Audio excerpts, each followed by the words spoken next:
الجبر کا ایک قاعدہ ہے کہ نفی جب نفی سے ضرب کھائے تو حاصل ضرب جو ہے وہ جمع آتا ہے، نفی جب نفی سے ضرب کھاتی ہے تو جواب جمع کی صورت میں برآمد ہوتا ہے۔ جو مرنے سے پہلے ہی اپنے آپ کو مار بیٹھے، اپنے آپ کو ختم کر بیٹھے، تو جب موت آئی تو ان کی موت کو موت آئی تو وہ عین حیات بن گئی۔ فَلَا نُحْيِيَنَّهُ حَيَاتًا طَيِّبَةً، پھر سنیے، فطرت ہستی شہید آرزو رہتی نہ ہو، خوب تر پہ کر کی اس کو جستجو رہتی نہ ہو، موت کو سمجھا ہے غافل اختتام زندگی، یہ ہے شام زندگی صبح دوام زندگی۔ تو یہ حقیقی زندگی ہے جس زندگی کا روپ اللہ تعالیٰ اپنے ان بندوں کو عطا فرماتا ہے۔ تو یہ حیات نور ہے جو اللہ ان کو نصیب فرماتا ہے، اس لیے یہ ذہنوں میں خوشبو بن کے زندہ رہتے ہیں، خیالوں میں یاد بن کے زندہ رہتے ہیں، دلوں میں دھڑکن بن کے زندہ رہتے ہیں۔ ان کے نقوش کبھی بھی مدھم نہیں ہوتے۔ دنیا کے اوپر بادشاہوں کے نام مٹ جاتے، ان کے تذکرے نہیں مٹتے۔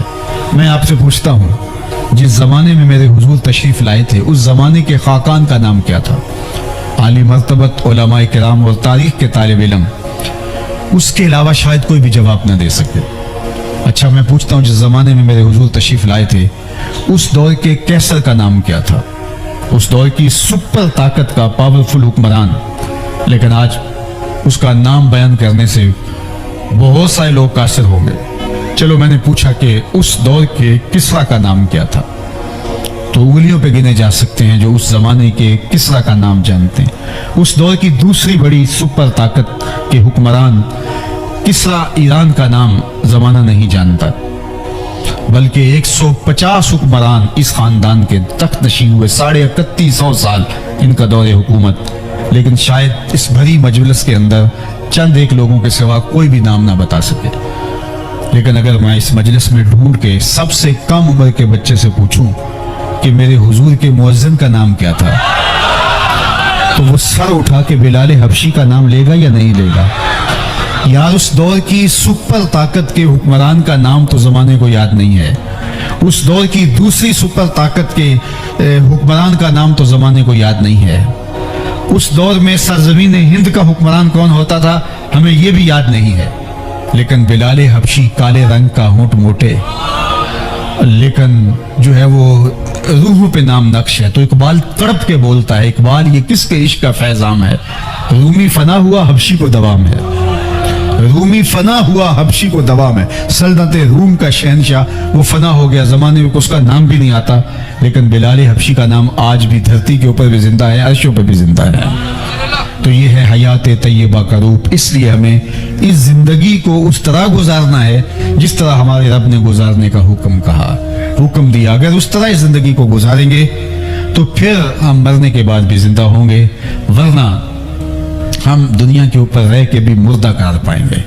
اور دوسرا، ہماری زندگی انسانوں کی زندگی نہیں ہوگی بلکہ حیوانوں سے بھی بدتر ہوگی۔ اولئک کالانعام بل ہم اضل، فرمایا یہ چوپایوں سے بھی بدتر ہیں۔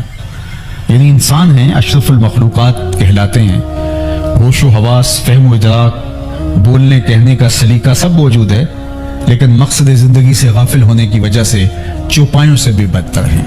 اللہ اکبر! یہ ہے اگر یہ اپنے مقصد کو نہیں پہچان سکتا۔ اولیاء اللہ نے اس دنیا کی زندگی میں آ کے اپنے مقصد کو پہچانا ہے، اور پھر اس مقصد کی پہچان کے لیے اپنی زندگیاں لگا دیں کہ بھٹکی ہوئی مخلوق کو اس مقصد پہ لایا جائے، اور اس کے لیے انہوں نے جدوجہد کی، شعوری کوشش کی، محنت کی، اپنے آپ کو بھی نمونہ بنایا اور اپنی تعلیمات کو ان کے لیے پھیلا دیا۔ اور آپ دیکھیں کہ اولیاء نے پھر جہاں گئے وہاں شعور کا نور بانٹا، وہاں اجالے بانٹے، وہاں روشنیاں بانٹی، اور اولیاء کا فیضان نسلوں تک پھر منتقل ہوتا ہے۔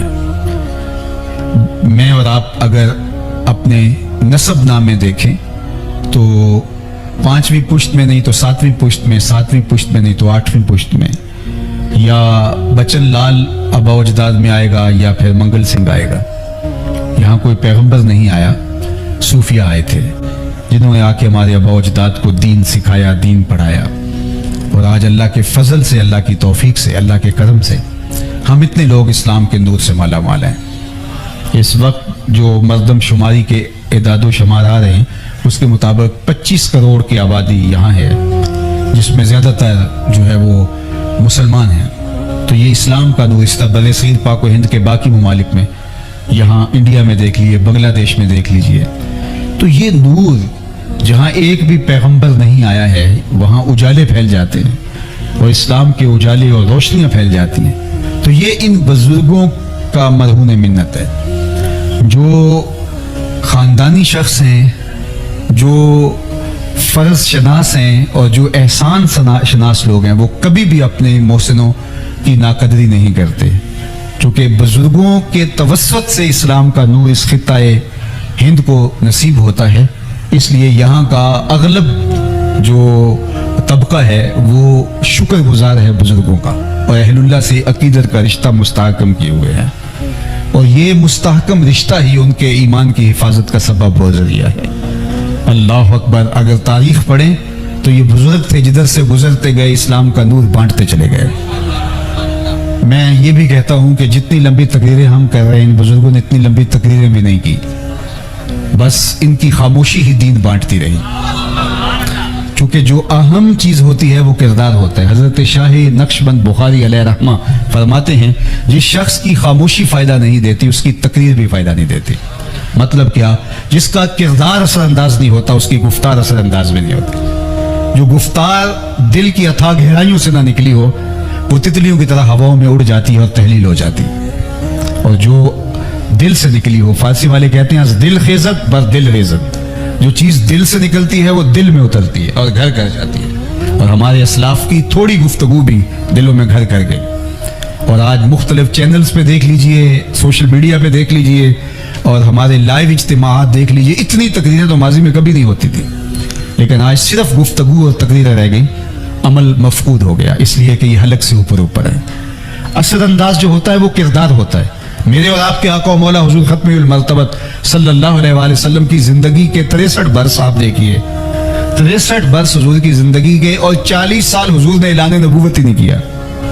آخری 23 سال حضور نے تبلیغی جد و جہد کی ہے، اور اس میں بھی حضور کے خطبے اٹھا کے دیکھ لیجئے، کوئی خطبہ بھی 15-20 منٹ سے زیادہ کا نہیں ہے، لیکن جو کہا وہ روح میں اترا۔ اس لیے صوفیہ دیکھ لے، آپ اگر تلاش کرنے جائیں حضرت خواجہ معین الدین چشتی اجمیری علیہ رحمہ کے خطابات تو آپ کو کتنے ملیں گے؟ اگر آپ خطبے ڈھونڈنے نکلے تو حضرت سلطان باہو علیہ رحمہ کے خطبے کتنے ملیں گے آپ کو؟ ان کی لمبی لمبی ہماری تقریروں کی تو کتابیں چھپی ہوئی ہیں، ان کی تقریروں کی کتنی کتابیں آپ کو ملیں گی؟ ان کی تقریروں نے اثر نہیں پیدا کیا، ان کی خاموشی اور نگاہوں نے اثر پیدا کیا۔ ان کا کردار اثر پذیر ہوا ہے لوگوں کے رویوں پر، لوگوں کے طرز زندگی پر، لوگوں کے عمل پر۔ اس لیے ہمیں ضرورت ہے کہ اپنے کردار کو مضبوط بنائیں۔ اگر خاموشی مؤثر ہو جائے تو پھر تقریر بھی مؤثر ہو جاتی ہے۔ اقبال نے جب شکوے کی زبان کھولی اور بہت سارے اعتراضات کیے تو اس میں جو جواب آیا تو اس میں سے ایک جواب بھی یہ تھا کہ واعظ قوم کی وہ پختہ خیالی نہ رہی، بلکہ طبعی نہ رہی، شعلہ میں کالی نہ رہی، رہ گئی رسم آزاں روح بلالی نہ رہی، فلسفہ رہ گیا تلقین غزالی نہ رہی، مسجدیں مرثیہ خواہیں کہ نمازی نہ رہی، یعنی صاحب اوصاف وہ حجازی نہ رہے۔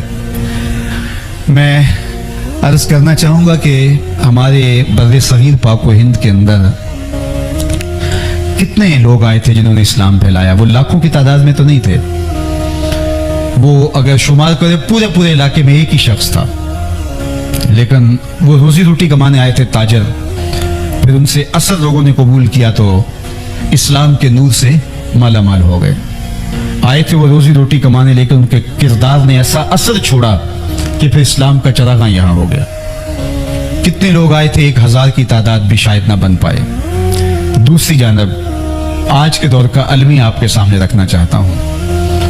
اسی عرب سے ہزاروں نہیں لاکھوں لوگ، تاجر بھی، علماء بھی، اہل علم بھی، یورپ، امریکہ اور دیگر جو ہے وہ بلاد عالم کے اندر موجود ہیں۔ یہاں سے بھی کسی ملک کے اندر 1 لاکھ ہیں، کسی کے اندر 2 لاکھ ہیں، کسی کے اندر اس سے کم یا زیادہ ہیں۔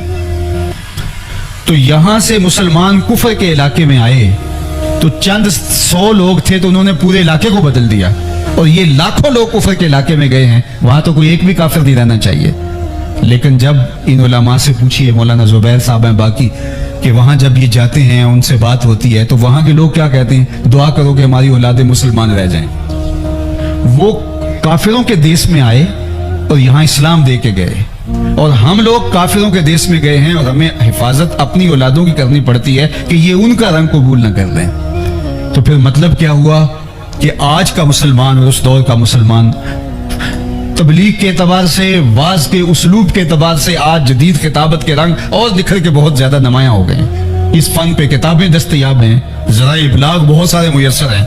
پہلے اتنے لوگوں پر کے لیے خطاب کرنا مشکل ہوتا تھا، اب اس سے بھی 50 گنا لوگ زیادہ ہوں تو ایک خطیب یہاں بیٹھ کے، بلکہ لائیو ایک چینل کے اوپر بیٹھ کے پوری دنیا پہ اپنا میسج دے رہا ہوتا ہے۔ آسان ہو گیا، لیکن اس کے باوجود آج وہ اثر پذیری اس لیے نہیں رہی کہ رہ گئی رسم آزاں روح بلالی نہ رہی، فلسفہ رہ گیا تلقین غزالی نہ رہی، مسجد مرثیہ خواہیں کہ نمازی نہ رہے، یعنی صاحب اوصاف وہ حجازی نہ رہے۔ ہر کوئی مست مئے ذوق تن آسانی ہے، تم مسلمان ہو یہ انداز مسلمانی، حیدری فقر ہے نئے دولت عثمانی ہے، تم کو اسلاف سے کیا نسبت روحانی ہے، وہ معزز تھے زمانے میں مسلمان ہو کر، تم خار ہوئے تارک قرآن ہو کر۔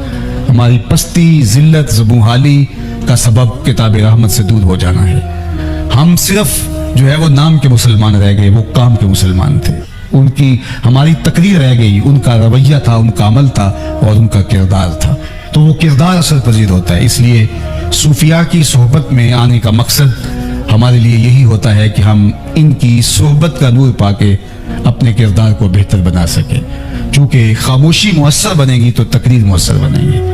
تو اللہ جل شانہ اس آستانہ رحمت کو، اس آستانہ نور کو، جن کے بزرگان نے رشد و ہدایت کا نور ایک زمانے میں پھیلایا، وابستگان کو اللہ تعالیٰ جل شانہ اس در کی برکتیں عطا فرمائے اور ہم سب کو مقصد حیات کو سمجھنے کی توفیق دے۔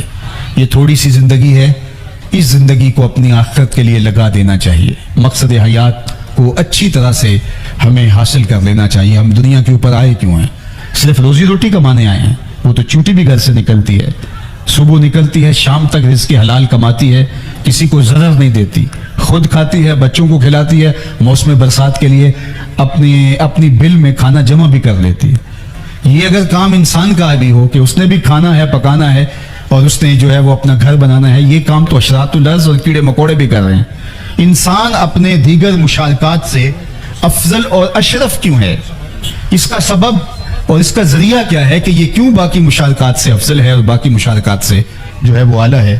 تو اس کا سبب صاحب یہی ہے کہ اس نے اپنے مقصد حیات کو اور مقصد زندگی کو سمجھ لیا۔